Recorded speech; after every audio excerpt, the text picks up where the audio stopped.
Bilin ini silingkiri mga bilin kag mga paandam sa aton kung paano kita makakabuhi bilang nga mga Kristohanon. Nga hindi gali basta-basta lang nga kita naging Kristiyano, kundi luyag gid sang Dios nga kada isa nga nagbaton sa iya, kada isa nga nakakilala sa iya kag nagbaton sa iya, dapat nga magpabilin nga mga nagapangalagad sa iya, kag dapat nga magpabilin ang kabakod sang aton nga pagtuo tungod kay sa sitwasyon karon sang aton pagkabuhi bilang mga Kristohanon, madamo ang mga ginahimo sang yawa nga mga upang para nga hindi kita makapadayon. Kaya amo na nga siling sang verse 12, gani magpakabakod kamo nga nga kinanglanon magpakabakod. Nakahibalo ang Dios nga sa kalibutan nga ini wala iban nga ginahimo ang kaaway naton kundi gub-on ang aton mga pagtuo.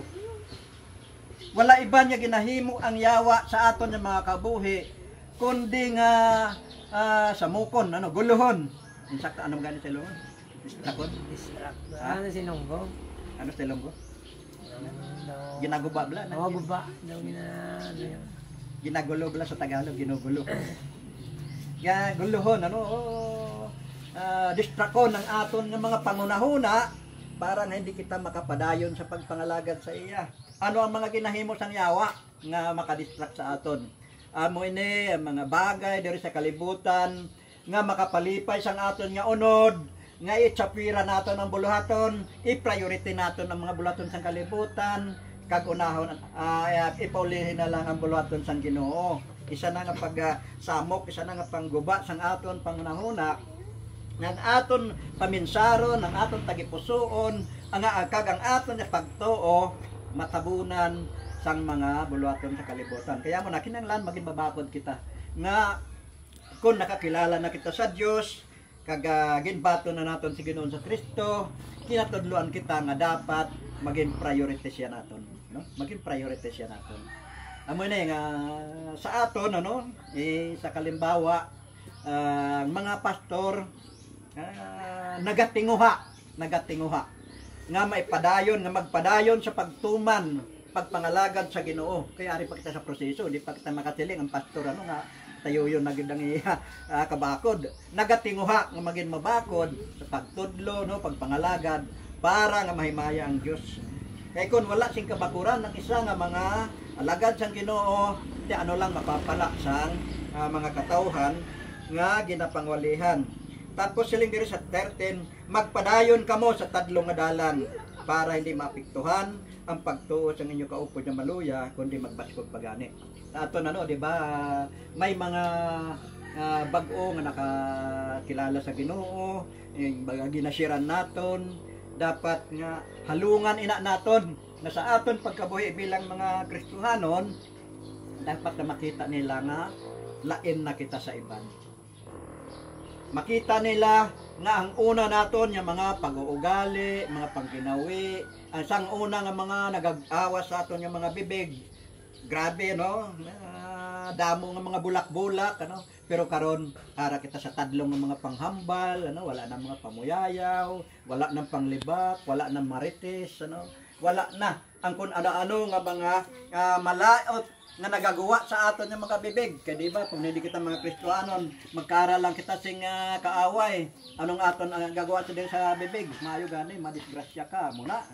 Nga muna nga, sa aton, dapat nga maging matadlong ang aton pagkabuhi bilang ang mga Kristohanon, nga sa diin makita kag mabatian ini sa mga bag-o nga mga nakakilala sa Ginoo, nga lain na gid man kita sa iban halimbawa sang isa namon kautod nga nagtaliwan sa Buanan kag nagdonate sang ilang lugar dira para pagtipunan sang mga Kristiyano. Ano ang istorya sang iya kabuhi? Sadista ang iya titulo dira. Kay kun may aragani sing makasala, may aragani laygayan nga hindi magpamati, sigurado makatilaw gid sang iya inomol. Kag hindi mo man lahog-lahogan. Kung magbato ka sa iya ay sigurado lumpuhon ka gid. Hindi man matalikod, makaon man ano. Amo na siya. Kaya naging tawag sa iya sadista.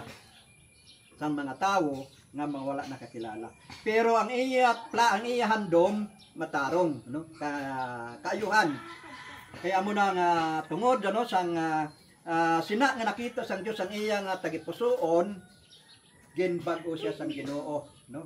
Ginbag-o siya sang Ginoo, nakilala siya sang Ginoo kag sa ano nga paagi tungod nga matig-ang iya korason no. Pero may ang iya handom matarong, gusto iya matarong. Nagkaagi sa sing sakit ano balatian nga hala naubos ang mga iya manggad, mga salakyan, duta ano naubos sa baligya tungod sa iya balatian. Kagang sa ulihi sang nakakilala sa Ginoo no, pagi sang isa kalagad man sang Ginoo, naintindihan niya pati ang mga bulong nga kinarton kay iya ginbakal, iya ginhaboy kag nagtuo sa Ginoo. Kag dito sa pagtuo niya sa Ginoo, nakita sang kadam-an ng mga tao ngadtong iya ginahimo sang una, wala yan na nahimo sang siya Kristiyano na. Kaya mo na nga siling nila bag-o na gid nga tao ano, bag-o. Kaya mo na sa aton bilang nga mga Kristohanon na dapat nga makita sang iban ano nga kitaya ginpakamatarong na sang Ginoo, wala na kita sang aton daan nga pagkatao kay puro man kita naginagihan ano, puro man kita nagagi sa pagin kalibutanon nga pagkabuhi nga kung ano ang gawin sa kalibutan dalaman kita ya.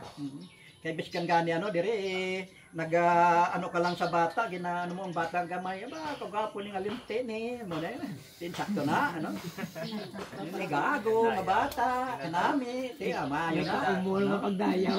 pinadayaw pero ginabiyayaw di ama mo na nga nagahalo-halo ang malain ang maayo daw wala gid nga tadlong.